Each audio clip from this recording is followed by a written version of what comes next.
বন্ধুরা, আজকে আমি যে গাছটা আজকে প্রুনিং এবং রিপোর্টিং করব, রিপোর্টিং মানে জাস্ট এটা পুরনো গাছ, বুঝতেই পারছো গাছটা কী গাছ, অপরাজিতা গাছ। হ্যাঁ, এটা ডবল প্লেট প্যাটেল আর কি, ডবল প্যাটেল অপরাজিতা, নীল অপরাজিতা।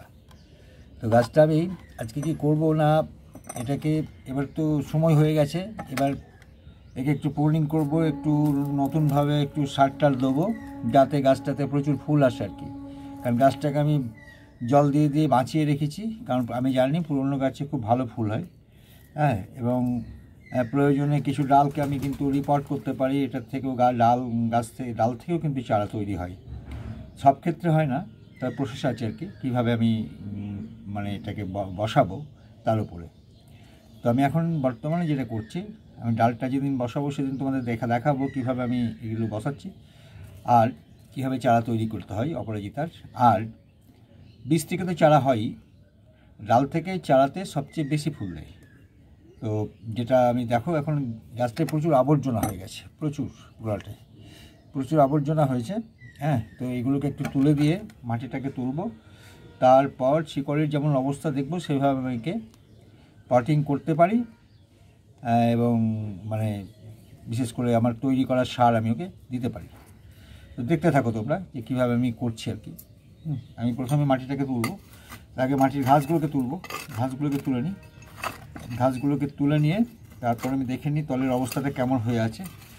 হ্যাঁ, তো এটা তো করতেই হবে, তা না হলে এই গাছটাকে আমার ফুল দেবে না। তো দেখো আমি এখন এই মাটিটাকে তুলে নিচ্ছি, এটাকে তুলে নেবো। হ্যাঁ, তারপরে গোড়ার অবস্থাটা দেখব, যদি দেখা যায় যে গোড়ার শিকড় ঠিকই আছে একদম, তাহলে আমি আমার তৈরি করা যে সয়েল, ভার্মি কম্পোস্ট, কোকোপিট এবং তোমার হাড় গুঁড়ো মিশ্রিত যে সার, যে মাটি আর কি, হ্যাঁ, সেই মাটিটা আমি একে দেবো যাতে গাছটা সুন্দরভাবে গ্রোথ হতে পারে। আমি জাস্ট সাইড থেকে দেখো, আমি গাছটাকে তুলছি ঠিক একদম সাইড থেকে, একদম পুরো সাইড থেকে তুলছি। দেখো একদম সাইডে কাটছি, একদম সাইড থেকে কেটে নিচ্ছি। দেখবো গাছটাকে তুলে অবস্থাটা কেমন রয়েছে।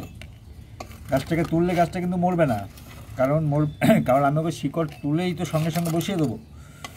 হ্যাঁ, যার জন্যে অত ভয়ের কিচ্ছু নেই। তোমরা ভয় করো গাছকে তুলবো, এখন গাছ বসাবো, গ্রীষ্ম গরম এসে যাচ্ছে, না তা নয়। এই সময়টাই গাছকে রিপোর্ট করার এবং গাছটাকে সুন্দরভাবে করে গড়ে তোলার এবং প্রচুর ফুল পাওয়ার জন্য এগুলো করতেই হবে। তাহলে গাছকে লাগিয়ে দিলাম, গাছটার কোনো যত্ন করলাম না, গাছটা শুধু হয়ে গেল, বিশাল বড় বড় পাতা ছেড়ে দিল কিন্তু ফুল এলো না, সেরকম আমি কিন্তু করি না। আমি এবার দেখবো যে গাছটার অবস্থাটা কেমন। আমি অলরেডি কিছু শিকড় কাটাই যাবে, তার জন্য অ্যান্টিফ্যাঙ্গাস দিয়ে দেবো। হ্যাঁ, অ্যান্টিফ্যাঙ্গাস কিছু দিয়ে দেবো। দেখো গাছটার শিকড় মোটামুটি দেখো এই অবস্থায় রয়েছে শিকড়গুলো। হ্যাঁ, দেখি একবার গাছটাকে তুলে কী অবস্থায়, আমি একটু হালকাভাবে তুলে নিই। এগুলো একটু সাইডটাকে একটু আঘাত করলেই মাটির সঙ্গে টাচটা নষ্ট হয়ে যাবে, মাটির সঙ্গে বিচ্ছিন্ন হয়ে যাবে, মাটির সঙ্গে স্টকটা বিচ্ছিন্ন হয়ে যাবে। দেখি তোলা যায় কিনা। হ্যাঁ, উঠে যাচ্ছে, সহজেই উঠে যাচ্ছে। দেখো এরকম অবস্থা, এরকম এসেছে, এরকম অবস্থা এসেছে। দেখো গাছগুলো দেখছি তো, গোড়াটা কীরকম অবস্থা হয়েছে। আমি এটাকে কিন্তু কিছু শিকড় কেটে দেবো, কিছু শিকড়কে আমি কিন্তু হাত দিয়ে ছাড়িয়ে দিচ্ছি, আমি হাত দিয়ে ছাড়িয়ে দেবো। হ্যাঁ, হাত দিয়ে ছাড়িয়ে দিচ্ছি, সব শিকড় নয়, কিছু কিছু শিকড়। হ্যাঁ, দেখো এগুলো ছাড়িয়ে দিলাম, এগুলো ছাড়িয়ে দিলাম, কিছুটা কেটেও দিচ্ছি। হ্যাঁ, তো মানে গাছ তো, এই গাছটা মূল শিকড়টা রয়েছে, থাকবে, মূল শিকড় থাকলেও অসুবিধার কিছু নেই। মূল শিকড়টা যদি আমি কেটেও দিই কিছু অসুবিধা নেই। দেখো মূল শিকড়টা কেটে দিলাম।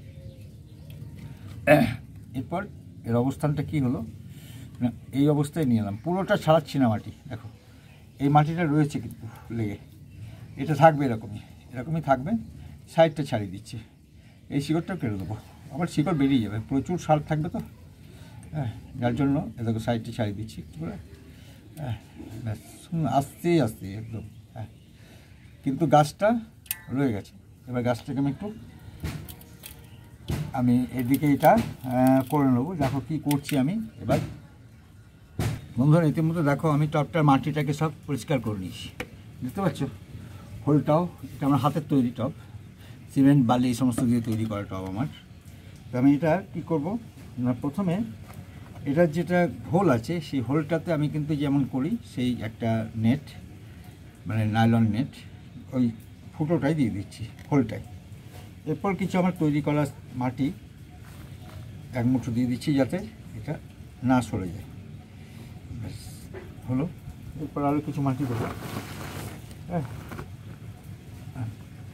এই মাটিটার মধ্যে বলে দিই, এই যে মাটিটা আমি দিচ্ছি এই মাটিটার মধ্যে আছে গার্ডেন সয়েল আছে 50%, আর 20% আছে বালি, তারপর ঘেঁস বলে একটা জিনিস যেটা কামারশালে পাওয়া যায় সেটাও কিছু দেওয়া আছে, দেখাই তোমাদের। এইগুলোকে ঘেঁস বলে, এইগুলো হচ্ছে ঘেঁস। হ্যাঁ, এটা কোনো উপকারিতার কিছু নেই, কিন্তু এটা জলটা ধরে রাখতে দেয় না। এটা অনেকটা ঝামা টাইপের, ঝামা ইট যেমন হয় ঠিক সেরকম। এটার কোনো উপকারিতা নেই, কিন্তু এটা কি করে না মাটির সঙ্গে মিশিয়ে জলটাকে ছেড়ে দেয়। আর বেশি জল থাকলে কিন্তু গাছের গোড়া পচে যাবে, সেই জন্য এটাকে আমি মিশিয়েছি। আর মিশিয়েছি হাড় গুঁড়ো মিশিয়েছি, তবু আরেকটু মেশাবো, সেটা তোমাদের দেখাচ্ছি। হাড় গুঁড়ো, আর এর মধ্যে আরেকটু কী দেবো না, ভার্মি কম্পোস্ট আমি কতটা দিচ্ছি দেখো। এই দেখো ভার্মি কম্পোস্ট এক মুঠো দিলাম, এক মুঠো। হ্যাঁ, আর এক মুঠো দেবো আমি, হ্যাঁ, এভাবে দিয়ে দিলাম। এর উপরে কিন্তু আমি আবার তৈরি করা সয়েল, বালি এবং মাটি এবং তোমার কোকোপিট মেশানো মাটি আমি এখানে দিয়ে দিচ্ছি। এরপরে গাছটাকে বসাবো। দেখো যে গাছটাকে তুলেছিলাম সেই গাছটাকে এবার বসিয়ে দিচ্ছি, এখানে বসিয়ে দিচ্ছি একদম মিডিলে বসিয়ে দিলাম। এরপর আমি আবার আমার তৈরি যে মাটিটা সেটা আমি আবার দিয়ে দিচ্ছি, ভার্মি কম্পোস্ট দিয়ে দিয়েছি। হ্যাঁ, এবার মাটিটা দিয়ে একে প্যাক করে দিচ্ছি, একদম পুরোপুরি প্যাক করে দিচ্ছি, দিচ্ছি।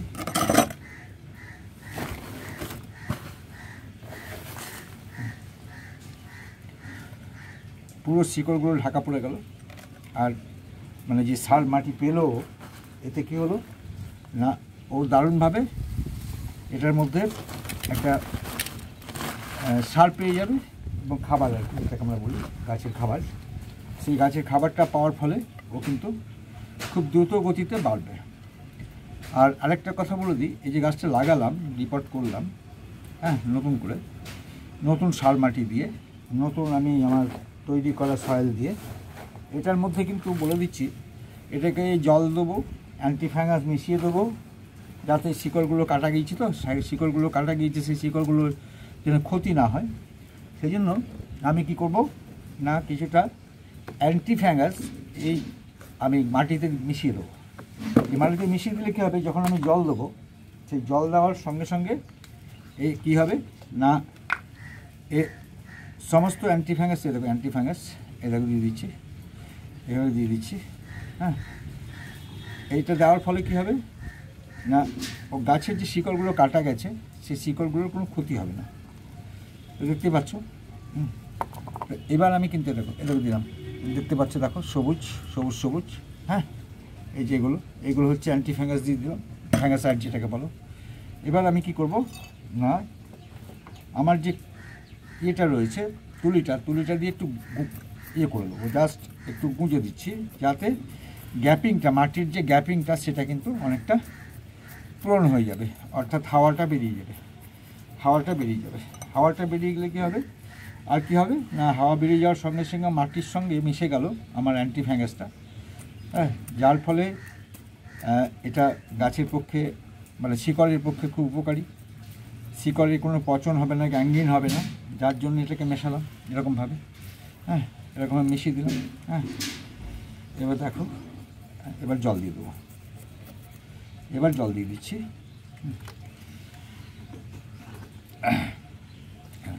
এখন সাইড দিয়ে দিচ্ছি জলটা, দেখো জল বেরিয়ে গেলেই আমি কিন্তু ছেড়ে দেবো, কেননা জল বেরিয়ে যাওয়ার পর আমি যদি জলটা বেশি দিই তাহলে কী হবে, জলটা আমার যে দামি সারটা আমি প্রয়োগ করলাম এতে, সেই সারটা বেরিয়ে যাবে কিছুটা, তাই সেটা আমি করব না। যখনই দেখব জল ছাড়তে শুরু করেছে, হ্যাঁ, তখনই আমি কিন্তু একে জল দেওয়া বন্ধ করে দেবো।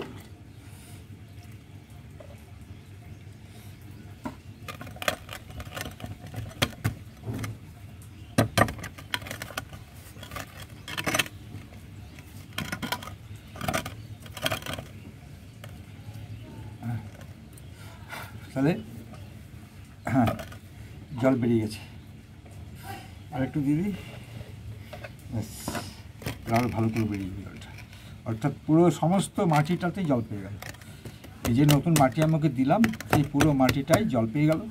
এই জল পেয়ে যাওয়ার ফলে দেখো যেটা হচ্ছে যে মানে এর যে সাইডে যে জলটা, দেখো হ্যাঁ জল ছেড়ে দিচ্ছি। বেশ, এবার কী করবো না, প্রুনিংটা করতে হবে, প্রুনিং একটু করতে হবে। এই প্রুনিং করার পর আমি যে ডালগুলো কি করব না, ডালগুলো আমি কিন্তু বসিয়ে দেবো। এগুলো থেকে ভালো ডাল গাছ তৈরি হয়, তোমরা অনেকেই জানো। হ্যাঁ, কেটে দিলাম একটা ডাল, আমি এত বড় গাছ রাখবো না। হ্যাঁ, মানে আপনি শাখা বেরোবে, এই শাখা বেরোতে লাগেই আমি কিন্তু গাছটা মানে অপূর্ব সুন্দর হয়ে ফুল দেবে। হ্যাঁ, তারপরে কি করব সেটা আমি পরপর দেখাবো, মানে পরবর্তী যে আমি আপডেট দেবো সেটা দেখিয়ে দেবো যে কীভাবে কী করছি গাছটায়, সেটা পরে দেখতে পাবে। হ্যাঁ, এই ডালগুলো আমি কেটে দিচ্ছি, এটা কাটছি, হ্যাঁ এটাও কাটছি, দেখো এটাকেও কেটে। গিঁট থাকলে সেখান থেকে শাখা বেরোবে, সবসময় মনে রাখবে অপরাজিতা গাছের গিঁট থাকলে সেখান থেকেই শাখা বেরোবে, ভয়ের কিছু নেই। হ্যাঁ, দেখো গাছটা আমি কী ছিল, কী অবস্থায় আনলাম, এটা থাক, এখান থেকে কাটি, ব্যাস। তাহলে গাছটা এই অবস্থায় নিয়ে এলাম। হ্যাঁ, জল ছেড়ে দিয়ে চলে দিই, আর কোনো অসুবিধা নেই। এরপর আমি এই গাছটাকে মোটামুটি 15 দিন শেডের নিচে রাখবো। 15 দিন শেডের নিচে রাখার পরে একে রোদে দিয়ে দেবো, এবং এদিক থেকে কিছু কঞ্চি টঞ্চি দিয়ে দেবো, যাতে ওর আস্তে আস্তে পাতাগুলো ডালগুলো মানে লম্বা হবে তো, আর ফুল ফুটবে, তখন আমি এটার পরিচর্যা করব, এবং আপনি সুন্দর লাগবে দেখতে, গাছটা নীল ফুলে ভর্তি হয়ে যাবে গাছটা। তো এটাই হচ্ছে এর মানে পদ্ধতি। তো তোমাদের যদি ভিডিওটা ভালো লেগে থাকে বন্ধুরা, তাহলে অবশ্যই লাইক, কমেন্ট এবং শেয়ার করবে। আর যারা নতুন বন্ধু দেখছো তারা অবশ্যই সাবস্ক্রাইব করবে, লাইক এবং শেয়ার তো করবে। অনেক ধন্যবাদ তোমাদের, ভীষণ ভালো থেকো।